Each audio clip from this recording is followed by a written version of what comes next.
जय श्री कृष्ण। हमारे सनातन धर्म की आत्मा हमारे धर्म ग्रंथों को माना जाता है। ये ग्रंथ न केवल हमें हमारे धर्म, संस्कृति, सभ्यता से परिचित करवाते हैं, अपितु ये ग्रंथ तो हमें हमारी महान विरासत, हमारे पूर्वज, हमारे ईश्वर, उनके अवतार, महान ऋषि मुनियों के सानिध्य का भान करा हमें गर्वित होने का सौभाग्य प्रदान करते हैं। वेद, उपनिषद, पुराण, ये सब प्राचीनतम ग्रंथ हैं। आज इस क्रम में हम पुराणों के बारे में विस्तार से जानेंगे। सनातन धर्म में कुल 18 पुराण माने गए हैं। इन सभी 18 पुराणों के बारे में हम जानने का प्रयास करेंगे। किस पुराण में क्या विवरण दिया गया है, इसके बारे में आज हम जानेंगे। सबसे पहला पुराण ब्रह्म पुराण। ब्रह्म पुराण के रचयिता महर्षि वेदव्यास हैं, जिसे महर्षि वेदव्यास ने संस्कृत भाषा में लिखा है। इसमें 10,000 श्लोक हैं तथा कई महत्वपूर्ण बातों और कथाओं का इसमें विवरण दिया गया है, जैसे सृष्टि का जन्म कैसे हुआ, धरती पर जल की उत्पत्ति कैसे हुई, ब्रह्मा जी और देव दानवों का जन्म कैसे हुआ, सूर्य और चंद्र के वंशज कौन थे, श्री राम और श्री कृष्ण की अवतार गाथा, ब्रह्मा पूजन, माँ पार्वती और शिव के विवाह की कथा, विष्णु के पूजन की विधि, श्राद्ध और भारतवर्ष के बारे में विस्तार से बताया गया है। इसके अतिरिक्त अनेक तीर्थों के बारे में सुंदर और भक्तिमय व्याख्यान भी दिए गए हैं। इस पुराण में कलयुग का भी विवरण दिया गया है। दूसरा पुराण पद्म पुराण। पद्म का अर्थ है कमल का फूल। इसकी रचना भी महर्षि वेदव्यास ने की है तथा संस्कृत भाषा में ही इसे लिखा गया है। इसमें 55,000 श्लोक हैं। इस पुराण में बताया गया है कि ब्रह्मदेव श्री नारायण जी के नाभि कमल से उत्पन्न हुए तथा उन्होंने सृष्टि की रचना की। इस पुराण के 5 खंड हैं: सृष्टि खंड, भूमि खंड, स्वर्ग खंड, पाताल खंड और उत्तरखंड। इसमें भगवान विष्णु की महिमा, श्री कृष्ण और श्री राम की लीलाएं, पवित्र तीर्थों की महानता, तुलसी महिमा तथा विभिन्न व्रतों के बारे में सुंदर और अद्भुत विवरण दिए गए हैं। तीसरा पुराण विष्णु पुराण है। इसके रचयिता महर्षि पाराशर हैं। इसे संस्कृत भाषा में लिखा गया है तथा इसमें 23,000 श्लोक हैं। इस पुराण में भगवान विष्णु की महिमा का अद्भुत विवरण दिया गया है।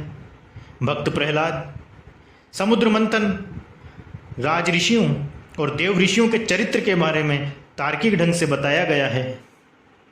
साथ ही इसमें श्री कृष्ण और श्री राम की कथा का भी उल्लेख है। ब्रह्मांड की उत्पत्ति, ग्रह नक्षत्र, पृथ्वी, ज्योतिष, आश्रम व्यवस्था, वर्ण व्यवस्था तथा वेद की शाखाओं, विष्णु जी और लक्ष्मी माँ की महिमा आदि के बारे में इसमें विस्तार से बताया गया है। चौथा पुराण वायु पुराण है। इसे शिव पुराण भी कहा जाता है। इसके रचयिता महर्षि वेदव्यास हैं। 112 अध्याय, 2 खंड और 11,000 श्लोक वाले वायु पुराण में भूगोल, खगोल, युग, सृष्टि कर्म, तीर्थ, युग, श्राद्ध, पितृ, ऋषिवंश, राजवंश, संगीत शास्त्र, वेद की शाखाएं, शिव भक्ति आदि का विस्तार से वर्णन किया गया है।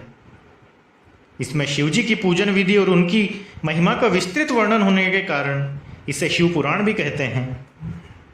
इस पुराण में भारत के बारे में लिखा गया है कि नदी, पर्वतों, खंडों, द्वीपों और लंका के बारे में विस्तार से बताया गया है।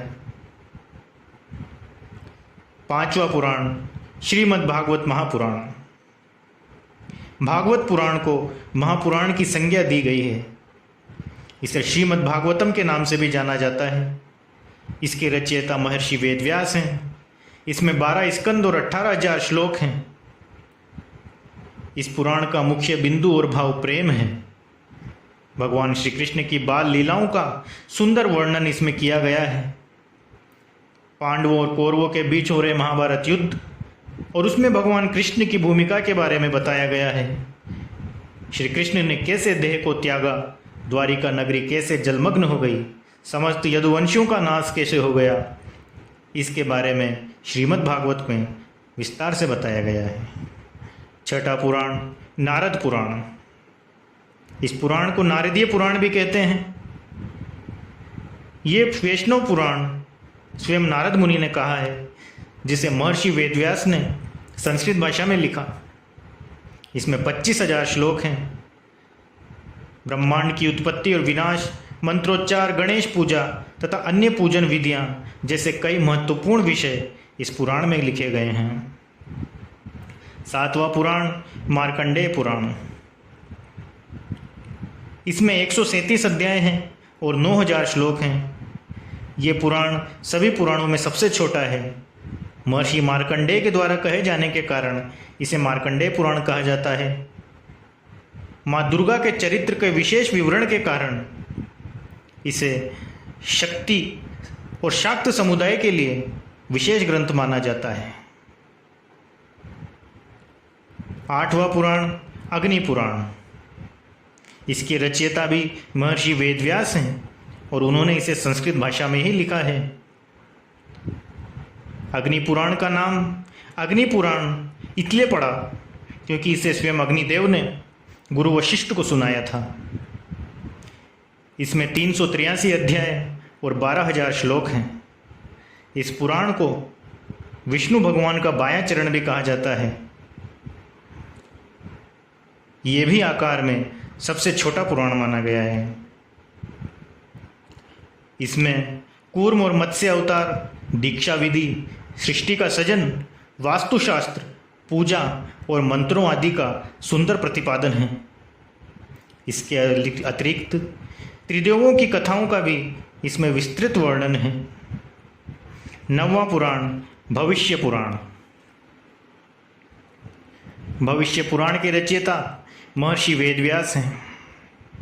इस पुराण में कई ऐसी भविष्यवाणियां की गई हैं जो अभी तक सही साबित हुई हैं। इसमें पृथ्वीराज चौहान, हर्षवर्धन, शिवाजी महाराज जैसे वीर हिंदू राजाओं, मोहम्मद तुगलक, अलाउद्दीन, बाबर, तैमूर लंग अकबर, रानी विक्टोरिया आदि के बारे में बताया गया है। 10वां पुराण ब्रह्मवैवर्त पुराण। इसके रचयिता महर्षि वेदव्यास हैं। इसमें 218 अध्याय और 18,000 श्लोक हैं। इस पुराण में धरती पर जीवों की उत्पत्ति कैसे हुई, सृष्टि के निर्माता ब्रह्मा जी ने धरती, जल और वायु में अनगिनत जीवों के जन्म और उनके लिए पालन पोषण की व्यवस्था किस प्रकार की, इसका विस्तृत विवरण है। इसके अतिरिक्त श्री राम और श्री कृष्ण की लीलाएं, गणेश जी के जन्म तथा गणेश जी की लीलाओं का वर्णन भी इस पुराण में किया गया है। 11वां पुराण लिंग पुराण। लिंग पुराण की रचना महर्षि वेदव्यास द्वारा की गई है। इसमें 11,000 श्लोक हैं तथा महादेव की महिमा का सुंदर चित्रण इस पुराण में किया गया है। भोलेनाथ के 28 अवतारों के बारे में बताया गया है। रुद्रावतार और लिंगोद्भव की वह कथा भी इसमें विस्तार से कही गई है। भोलेनाथ के सृष्टि के कल्याण के लिए ज्योतिर्लिंग के रूप में प्रकट होने की घटना का भी इसमें विस्तार से वर्णन है। 12वां पुराण वराह पुराण।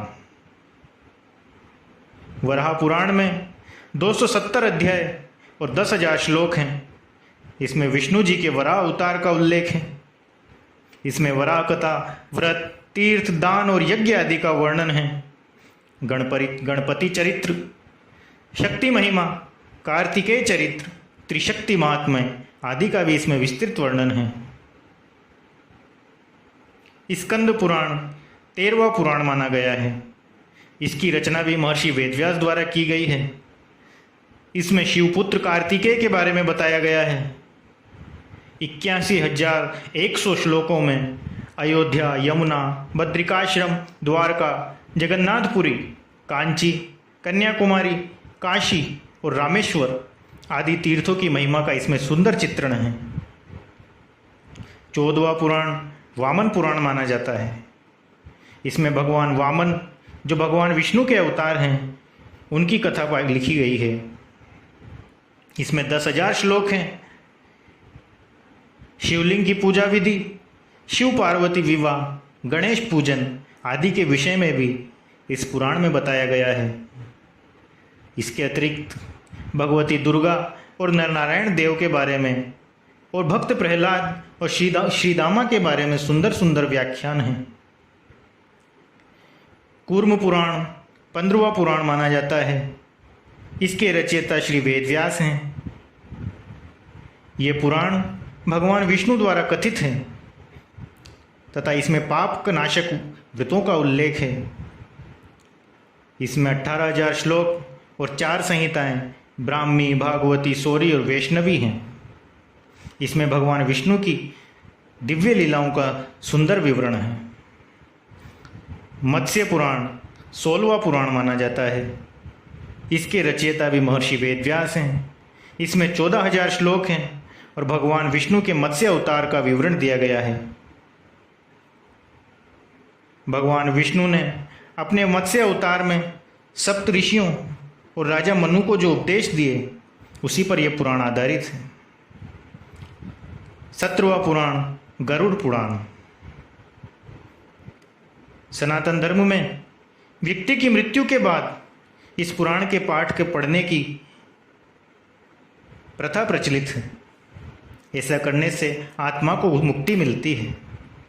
इसमें 19,000 श्लोक हैं। भक्ति, वैराग्य, निष्काम, सदाचार, शुभ कर्म, तीर्थ आदि की महत्ता के बारे में इसमें बताया गया है। ब्रह्मांड पुराण 18वां और अंतिम पुराण माना जाता है। ब्रह्मांड पुराण आखिरी पुराण तो है, परंतु यह एक अत्यंत महत्वपूर्ण पुराण है। इस पुराण को खगोल शास्त्र भी कहते हैं।